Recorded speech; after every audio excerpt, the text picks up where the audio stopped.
Mitt navn er Andreas. For 3 måneder siden så ble livet mitt snudd på hodet. Jeg ble fanget i et nett av mysterier og overnaturlige vesener. Og en jente, Nikoline, kom inn i livet mitt. Og jeg trodde jeg kunne stole på henne.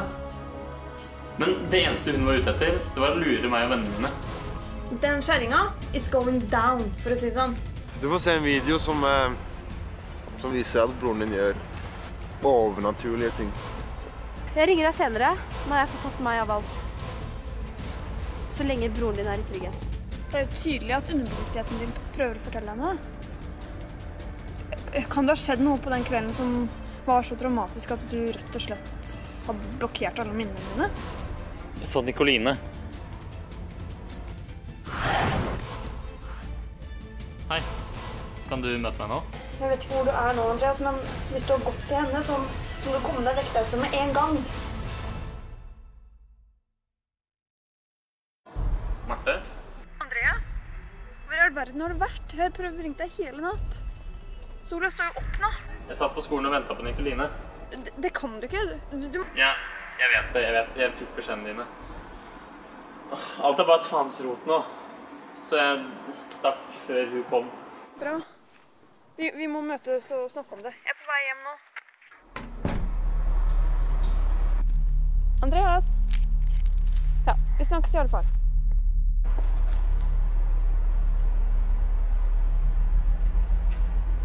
Andreas, er det deg? Jeg fikk beskjeden. Vil du snakke? Her kan vi snakke, alene i fred og ro.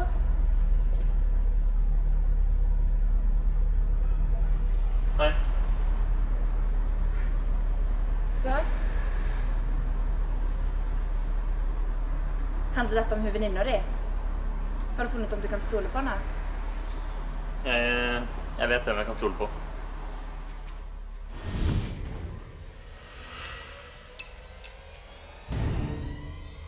Jeg visste det.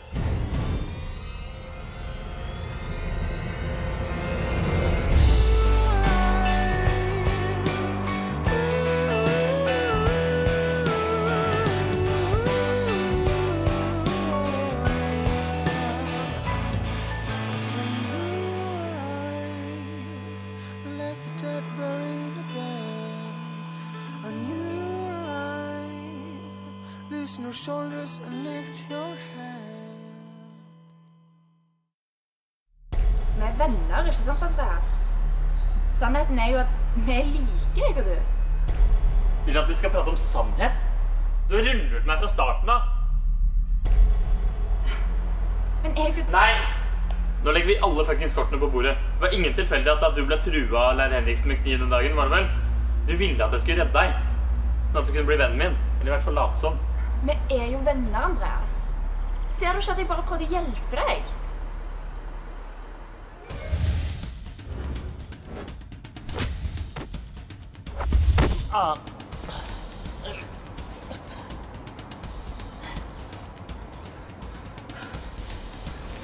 Det var det som skjedde, ikke sant? Den kvelden. Du drepte meg med den kniven og forheksa meg så jeg kom tilbake. Og nå føler du deg så utrolig mye bedre, ikke sant? Den overnaturlige styrken, udødeligheten.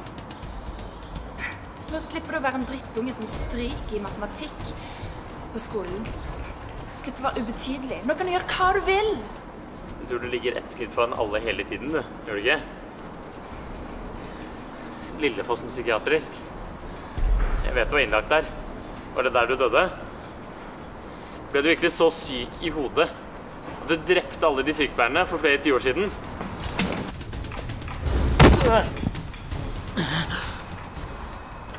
Du gjør best i å ikke terge meg.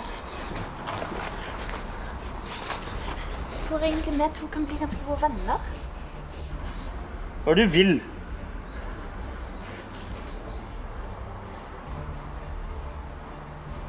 Jeg vil at du skal møte faren min. Hva er det egentlig du oppnår ved å forfølge meg og vennene mine? Du er vel også den skikkelsen som har forfølgt meg hele tiden. Møtt meg i drømmene mine.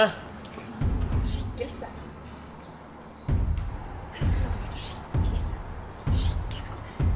en del av planen. Sånn skulle det aldri være. Skikkelse, kom igjen. Nei.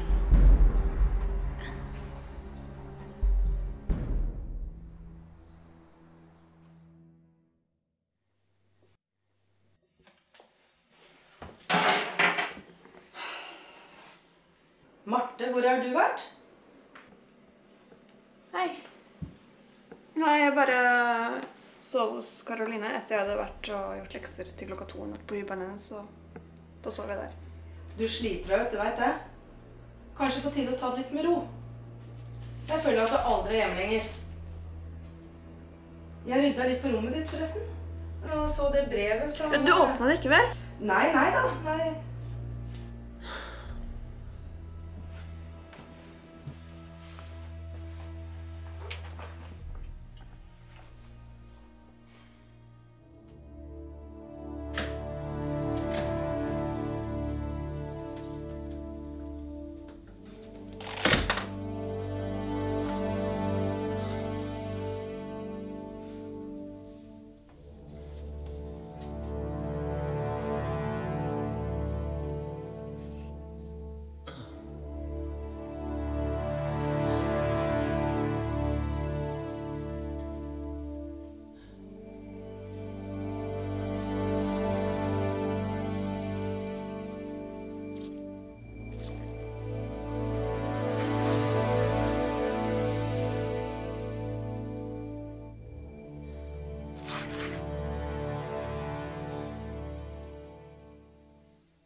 Ja.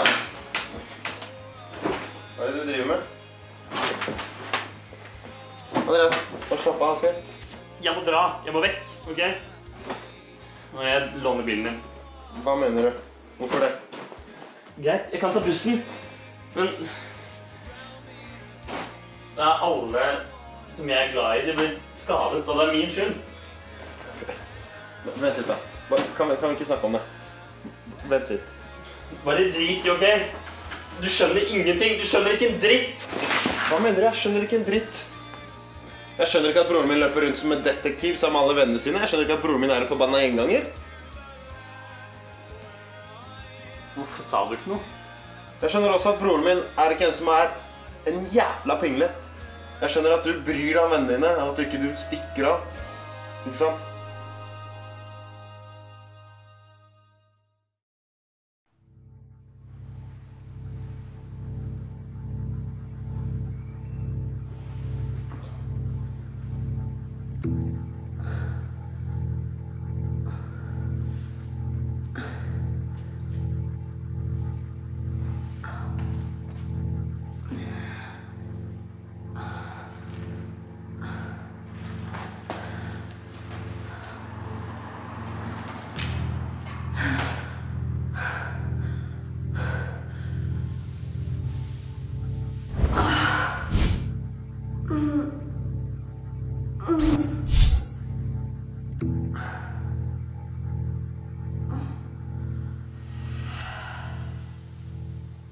Du er våken?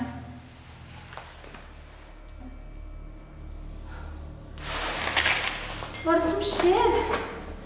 Hva er det du gjør? Er vi fortsatt i lagerbygningen til Nikoline? Hvordan føler du deg? Jeg husker at jeg våknet, og så etter det... Vi må komme oss vekk herfra. Nikoline kan komme når som helst. Camilla? Ja, men det var hun som drepte meg. Men det går bra nå. Den forheksen vi gjorde sånn at du kom tilbake uansett. Men det visste ikke Nikoline. Hun kan komme tilbake når som helst og drepe meg igjen. Er du redd for henne? Er det det som er problemet? Ikke glem at du har overnaturlige evner, Miriam. Du er en arma. Du kan styre naturelementene, og likevel er du redd for en liten psykopat. Du skal bare ta deg ned. Du er stresset, og du har nettopp blitt født på ny. Jeg må ha tilbake til det senere. Vent! Drittkjerring!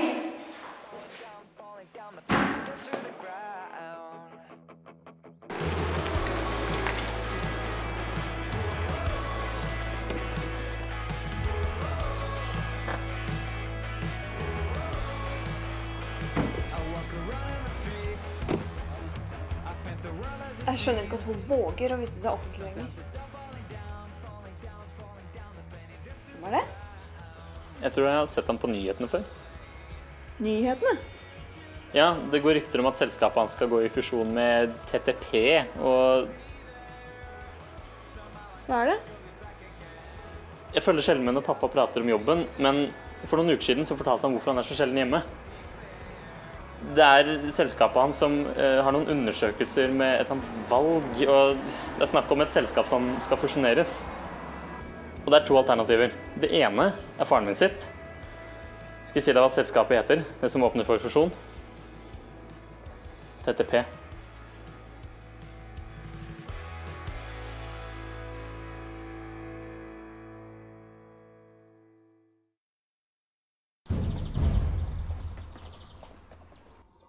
Stopp. Hva i helvete er det du driver med? Er det faren din? Tenk på deg selv når du... Eller rettere sagt, tenk på faren din, tenk på familien din. Hva mener du? Der ligger en liten overraskelse til deg hjemme.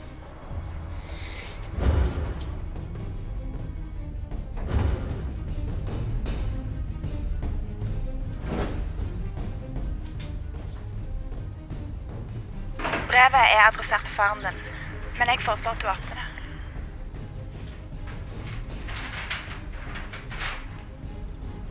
Etter aksjonen din å dømme, så forstår du hvem faren min er. Fedrene våre stiller begge til et valg med sine respektive bedrifter.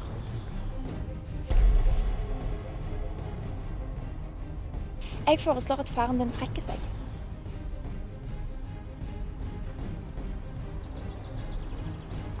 Og jeg har tatt ut en garanti til, hvis ikke dette skulle være godt nok pressmiddel.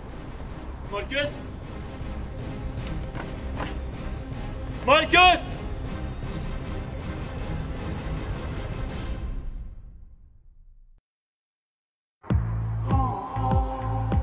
Hei, Mirja. Hvordan går det med deg? Med tanke på alt. Det går bra. Eller, det går bedre. Men det er viktig for deg at Camilla ikke er med oss lenger, sant? At hun er død. Du, kjære deg, Mirja. Du har kjent meg såpass lenge nå at du vet at alt jeg gjør er for at vi skal ha det bra, sant? Ja. Det er jo nettopp derfor vi har slått oss ned her, i Lillefossen. Slippe å reise rundt sånn. Et normalt liv.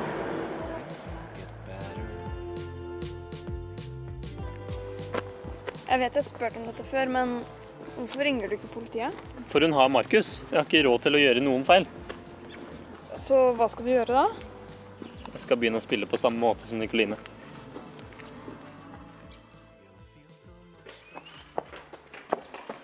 Hei, er du fortsatt på skolen? Ja, jeg bare lurer på en ting. Du vet den klasseturen vi skal ha til museet på Lillehammer i morgen? Jeg har et lite forslag. Ja vel. Ja, jeg skjønner ikke helt poenget med å dra til en helt annen by når vi har så mye fantastisk å se på her i Lillefossen. Hvorfor ikke bare dra ut i skogen ved Lillefossbrua? Det lå jo helt bysamfunn der på 60-tallet før de rev det. Fy faen, skal jeg fortelle deg hva jeg hater? Ja. Forbanna drittunger som aldri tar initiativ. Men det er akkurat det dere gjør nå, og det synes jeg er fantastisk. Kom igjen nå, klasse. Nå må vi få opp farta. Samtidig som vi får inn den friske lufta. Tror du at hun vet noe? Nikoline? Jeg vet ikke. Akkurat nå er jeg mer nysgjerrig på det der. Ja, de ser ut til å ha funnet tonen. En veldig merkelig tone i hvert fall. Skal Skal jeg være helt ærlig, så er jeg bare glad for at Håkon har kommet tilbake. Kanskje han har tilgitt oss? Hva er det egentlig hun vil? Hva er det hun pønsker på? Hvorfor bryr hun seg om oss? Hvorfor går hun på skolen vår?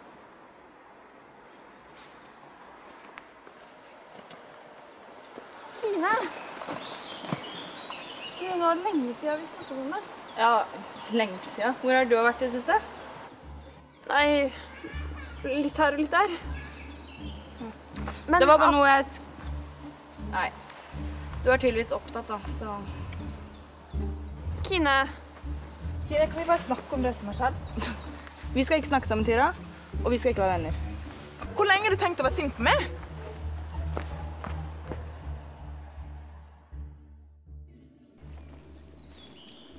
Jeg ser at vi mangler en hel del av klassen. En tredjedel. Jeg går tilbake inn og ser om jeg finner dem. Så kan dere vente her imens. Hei, hvorfor kom dere ikke bort og så heis da? Nei, vi bare tenkte at siden du kanskje ikke...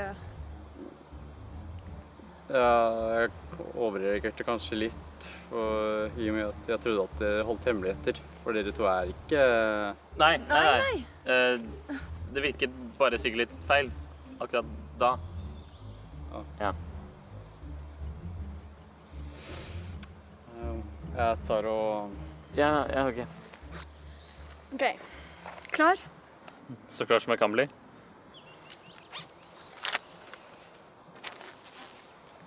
Snart så alt dette er over. Jeg får broren min i trygghet, og så kan vi gjøre ferdig videregående. Sånn at du kan bli lege eller advokat eller noe annet sinnssykt tidkrevende. Ja. Men lykke til da. Du også. Og husk oppgaven din. Og hvis det blir for farlig, så trekker du deg med en gang, ikke sant? Hun kommer ikke til å gjøre meg noe. Ikke med alle de rundt her.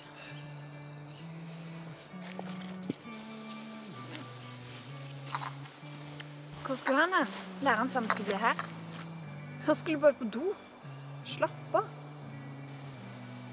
Hvis vi først skal gå imot det læreren sier. Så er det gøy. Eller hva med det?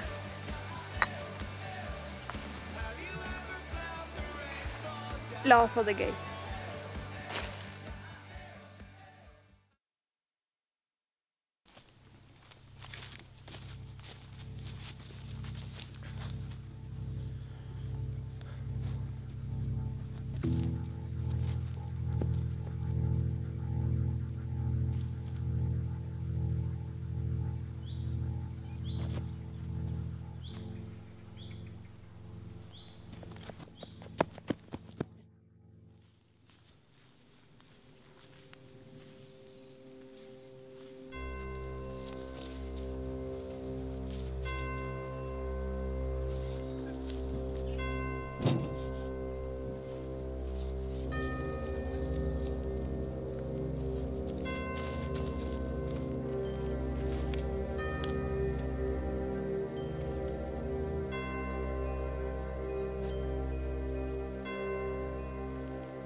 Miriam! Hvor lenge har du tenkt å la meg være her? Miriam!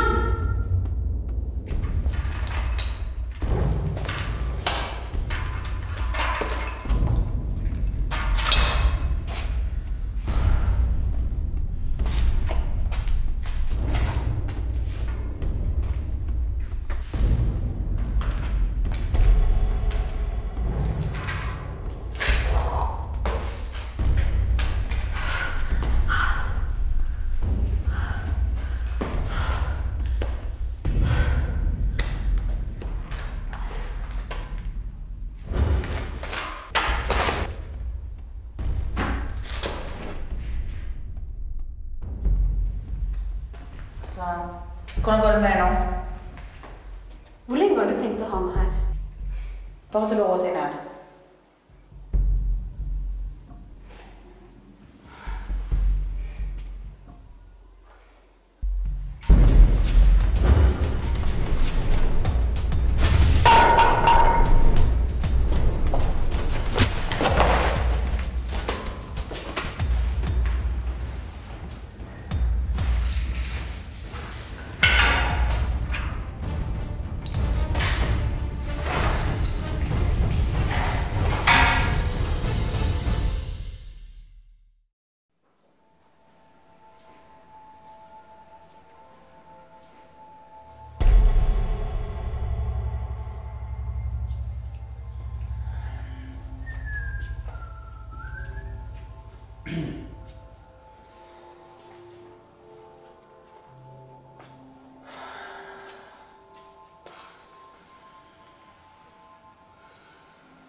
Soon the lights will go out.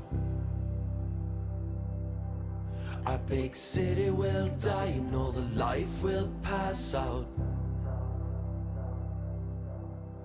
And all the pretty faces walking in traces.